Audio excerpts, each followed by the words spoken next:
Welcome to MeMe's Kitchen. Well, y'all, it's a cold January day. And, of course, I guess it's okay because it is January and we kind of expect that. So, but it is cold. It was 27 degrees this morning. And trust me, for us, that is very cold. But, whatever. We just know that spring is right around the corner. And that's what we're just kind of counting on. So, we just kind of bide these days and make the most of them. So, today was a good day to stay inside. Clean out the closets, get ready for spring, all the things that we like to do or don't like to do. But anyway, today we are going to be making sausage balls. We kind of had in mind with the Super Bowl coming up that everybody's looking for like little finger foods and things to have around when people are there watching the Super Bowl and just stuff they can pick up and run with. And so sausage balls are real good. They are very easy to make, and you can go ahead and make them now. Cook them and freeze them. And then all you have to do is warm them up. So that's a big time saver. So if you have my cookbook, which is Sunday Lunch at MeMe's, sausage balls are on page 119. Now this is a very simple recipe. 3 ingredients. Don't you just love it? Bisquick. And I was aggravated because when I went to the store, I could only find this size box. Well, I wanted a big box. Well, as it turned out, this was the perfect size. So this is a 20-ounce size.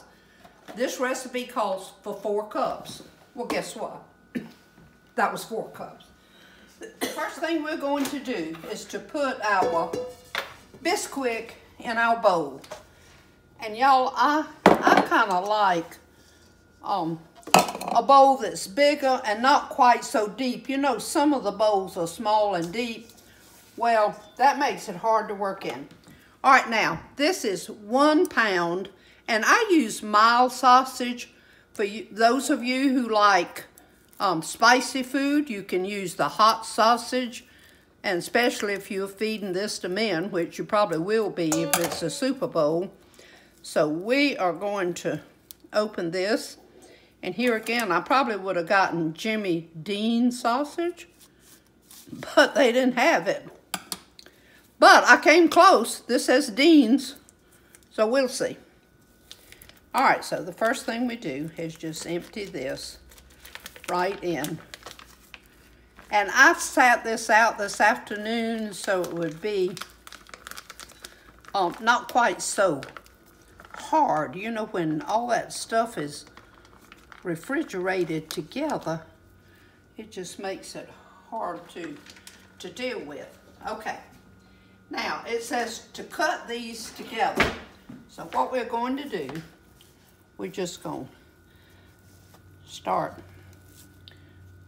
cutting them together and let them get acquainted with one another, and we'll be right back. Okay, the next thing we're going to do is to add our cheese. And to save us a little bit of time, I went ahead and I grated 1 package of this cheese.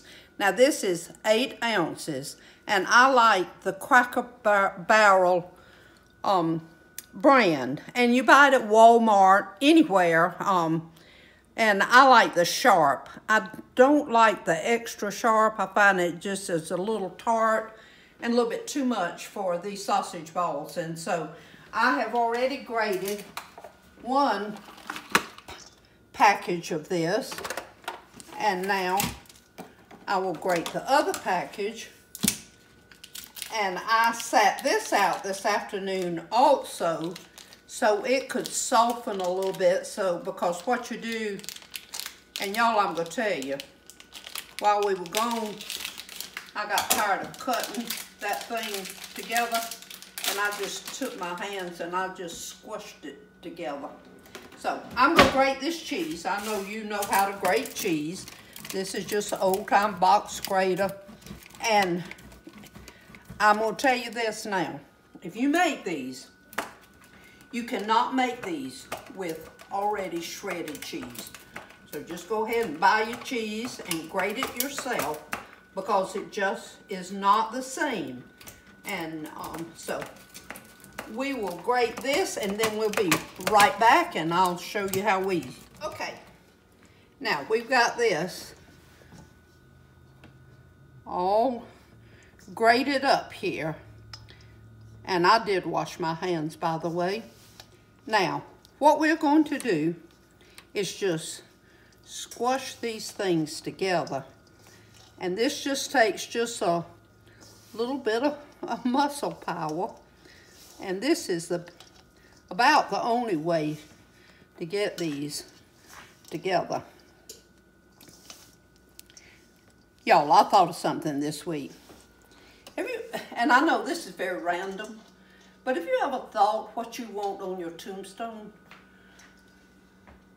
And we just laugh around here because I told them, I said, y'all, I think the best thing to put on my tombstone is the cook is dead. And we just laugh about it. But then I was reading something, I don't know, recently, and it had this story on there, and this man's name was Odd. O-D-D, that was his name. Well, he'd been teased about his name all his life. And so he told his family, he said, when I die, do not put my name on my tombstone. I just want it blank, and that's it. And so they honored his wishes. But the funny thing was, every time somebody went to the cemetery and they walked by and it was a blank on there, they said, oh, is that odd? So he didn't get away from his name. Okay. Now, when we get to this point, see, what we want is for this stuff to stick together. So what I do, when I'm at this point, and it's not sticking together real good, I put just a little bit of water in it. And that kind of helps to make it so that you can roll it out in little balls. So that's what I'm going to do. So we'll be right back. I'm going to add just probably 1/4 of a cup. I'll tell you. I'll measure it out and I'll tell you. We go put that in there and see if we can't make it a little bit easier to work with. Okay, we put 1/4 of a cup of water in here. And now this is about the size that you want your your sausage balls. That is just about the size of a walnut. So you can kind of use that as your guide. And what you do is you just pinch up a little bit of this dough. Just roll it with your hands. And when you roll it, it kind of warms it a little bit and it helps it to stick together. So this recipe makes about 65 or 70 of these sausage balls. And you can put them close together on your pan. You do not have to grease your pan. So what we'll do is we'll roll them all out.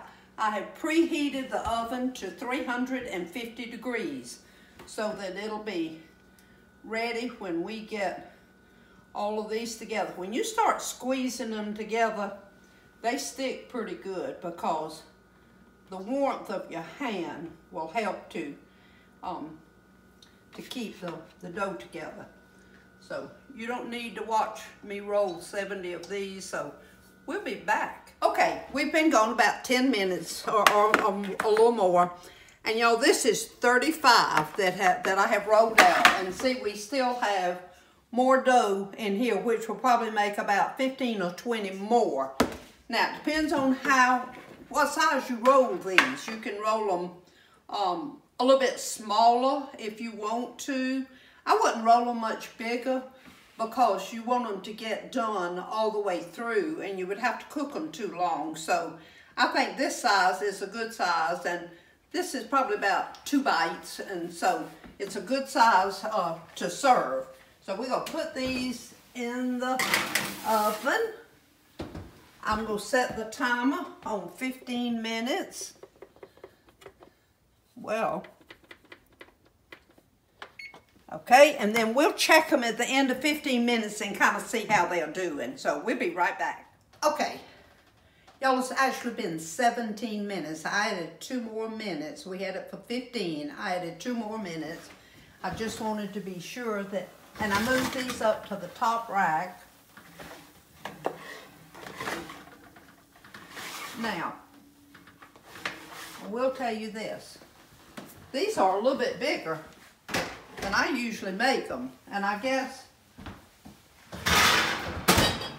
Caroline and I were laughing. We said I must have been hungry when I made them because they are bigger than I usually make them. So anyway, but that doesn't hurt.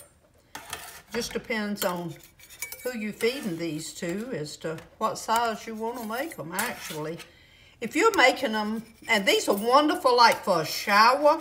If you're having a shower or a brunch, oh my goodness, these are great to have. So, there we have them. And y'all, that's just kind of very similar to a biscuit with sausage and cheese in it. So, very tasty. And I have cooked supper tonight, and I didn't have it out on the counter because it didn't really go with sausage balls. But the sausage balls were mainly getting people ready for the Super Bowl, so they have pickup food for their friends that come in. But I made ham perlo tonight, and I made the Judy salad, and I made some cornbread, and I've got some English peas, the Leisure peas.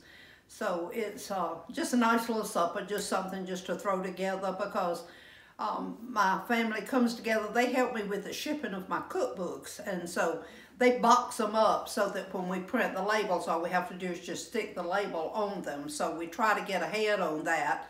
And they're here to work tonight, so I thought, well, the least I can do is just feed them. So I hope you have a good rest of the week, and I just want to thank all of you for your kindness, for your friendship. I just feel like I've just got people now all over everywhere, and I just love it. I mean, I just love getting your comments and your personal comments. You tell me about the food you're making, and so it just makes me feel good to know that people are getting back in the kitchen and using the shortcuts that I present to you, because my main focus is to try to help young mothers who have children to get a nice meal on the table without always having to go through a drive-through. And so that's why these things are short and quick, and it's something that you can put together very quickly and have a nice meal for your family. So you have a good rest of the day, a good rest of the week, and everybody shine for Jesus.